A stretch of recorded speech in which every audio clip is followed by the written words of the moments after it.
Okay, chemical kinetics में आज हम डिस्कस करेंगे factor influencing the rate of reaction, rate law, law of mass action and expression of the rate law. First is the factor influencing the rate of reaction.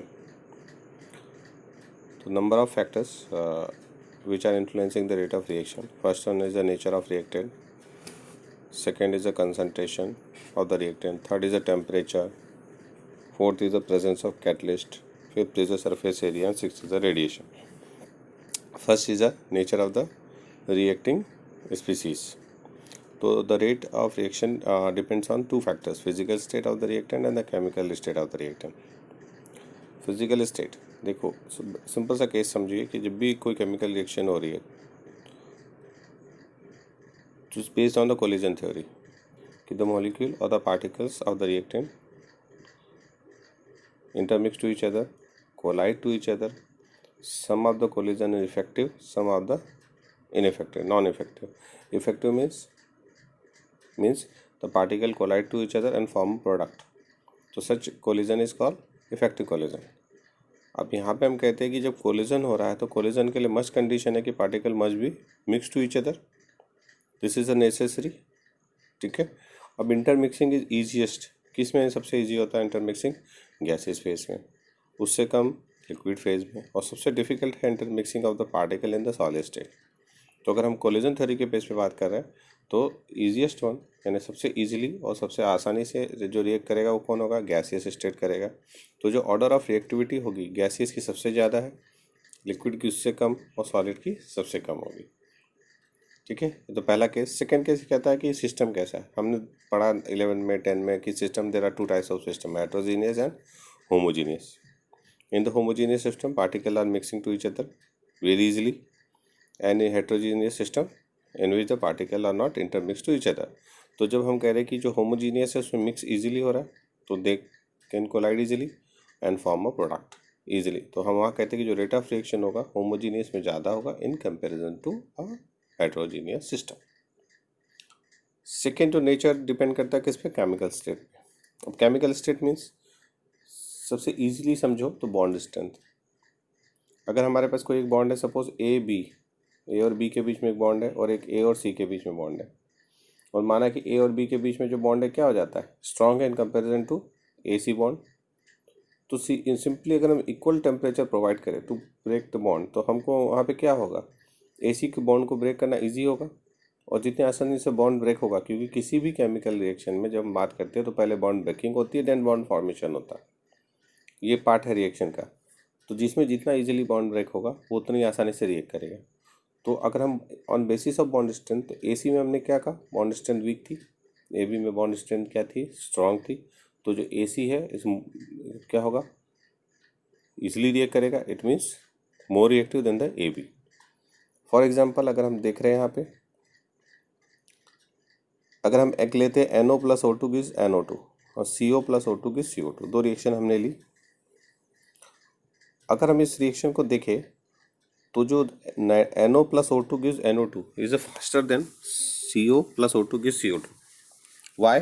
Because जो bond strength है, या हम कह सकते हैं NO is a weaker in comparison to the bond present in a carbon monoxide. Therefore the nitrogen oxide NO easily react with the oxygen to form a nitrogen dioxide.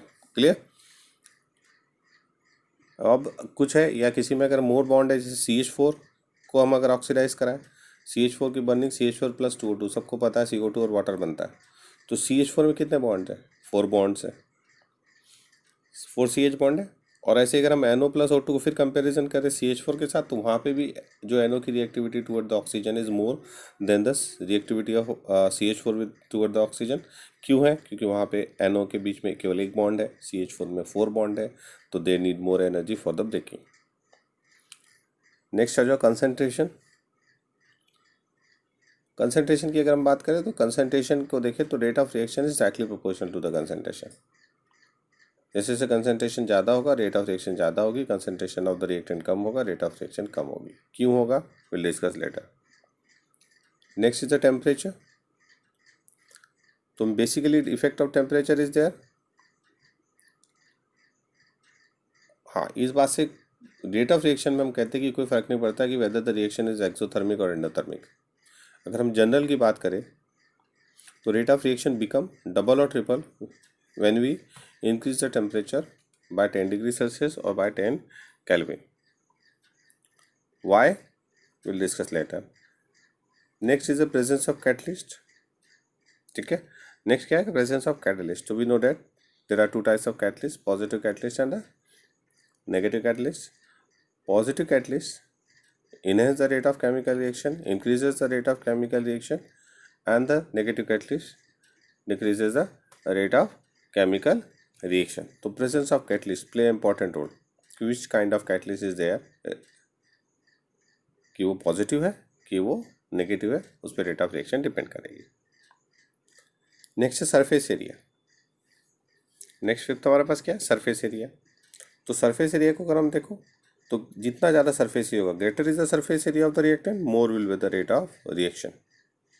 ये एक कारण होता है कि अगर हमारे पास कोई बल्क में सॉलिड सब्सटेंस है और उसी को सब्सटेंस को अगर हम फाइनली डिवाइड कर दें तो फाइनली डिवाइडेड सब्सटेंस में सरफेस एरिया ज़्यादा होगा एक बल्कि सब्सटेंस के कंपैरिजन में, तो रेट ऑफ रिएक्शन भी ज़्यादा होगी जब वो फाइनली डिवाइडेड फॉर्म में होगा in comparison to a bulkier state.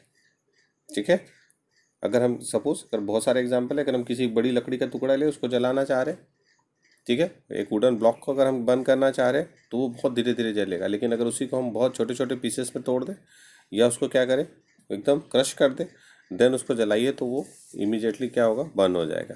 तो ये शो करता है कि जो रेट ऑफ रिएक्शन है वो सरफेस एरिया के डायरेक्टली प्रोपोर्शनल होती है। नेक्स्ट आपका जो है इफेक्ट ऑफ रेडिएशन। तो इफेक्ट ऑफ रेडिएशन क्या कहता है कि rate of chemical reaction can be enhanced bye absorption of quantum energy of radiation.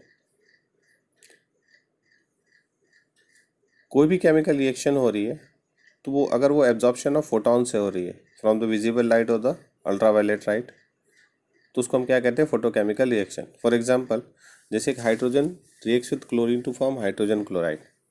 This reaction is very slow in the dark condition but become very fast in the presence of light, because जो energy उसको requirement है hydrogen को और chlorine को bond break करने के लिए वो इजीली अवेलेबल है इन लाइट, और H2Cl2 get break easily in the presence of light and form a hydrogen chloride. तो फोटोकेमिकल रिएक्शन है। और एक बहुत बड़ा अच्छा सेकेंड एग्जाम्पल है हमारे पास photosynthesis, is carried out in the presence of very easily in radiation और in the presence of light.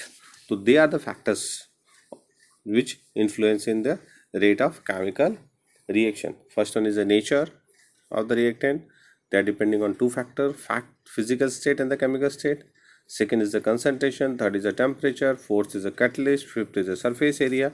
And sixth is the radiation.